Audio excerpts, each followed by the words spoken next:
entire situation is absolutely tragic. I think everyone's condolences and feelings go out to the family concerned of Aimee, and this is not something that anyone would want to have a situation like this occur. It has occurred. Obviously, the coroner has taken a lot of time to look at this situation, and he's issued a narrative verdict where he basically found that the treatment that was received was appropriate. The coroner didn't issue any recommendations as such, but is the department going to look at what could be done better in these kind of cases? The department already, after this instance, this very tragic incident, did actually undertake a review themselves internally. So there was an internal and there was also external review as well at what happened and what procedures. And obviously, if there is anything that the department feels needs to be done or learned from that, then that will be done. The parents, I spoke to the parents after the verdict, and they were a bit surprised that there weren't any recommendations put forward by the coroner. Can you understand their concerns? What I can understand is obviously in relation to the parents. Like I say, this is an absolutely tragic event.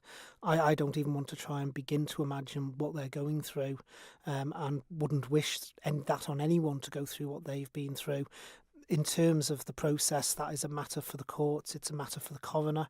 The coroner has the ability to issue recommendations if he believes that it's fit to do so. In this instance, the coroner recorded a narrative verdict with no recommendations, but that's a matter for the courts. The parents did also say that they felt they hadn't got all the information they wanted, not just from the inquest, but when contacting Nobles as well. Now that the inquest is over, will the department still work with the parents if they can to help them understand what happened? I would be very keen to work with the parents as minister, and I would hope that the department will engage with them.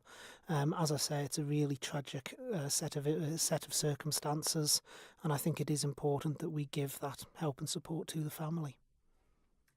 There was one comment, not a recommendation, but comment from the coroner about a situation where a guide wire had been left in Miss Woodward. While that didn't actively contribute to her death, there have been some changes brought in, and the coroner commented that these should be continued and they should be monitored. Will that happen? Yes, so the changes already have been brought in, as you rightly say. As soon as that was identified, it was one of the first things the department acted on. And obviously, as far as I'm concerned, that's a never event. It should never have happened.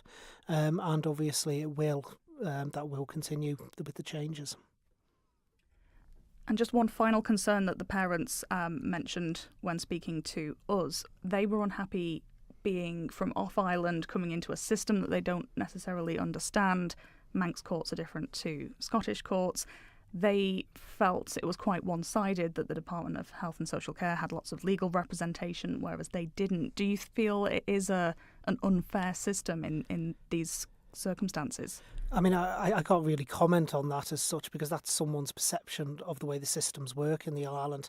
As with all jurisdictions, we have our own legal systems. We have our own internal systems. That's the same whichever jurisdiction. You mentioned there about obviously Scotland. Well, let's not forget the English courts are different to the Scottish courts as well. So it would be a similar situation from someone in Scotland going into the English courts. But again, I think that's a matter for the judiciary and the courts, not for me as Minister for Health.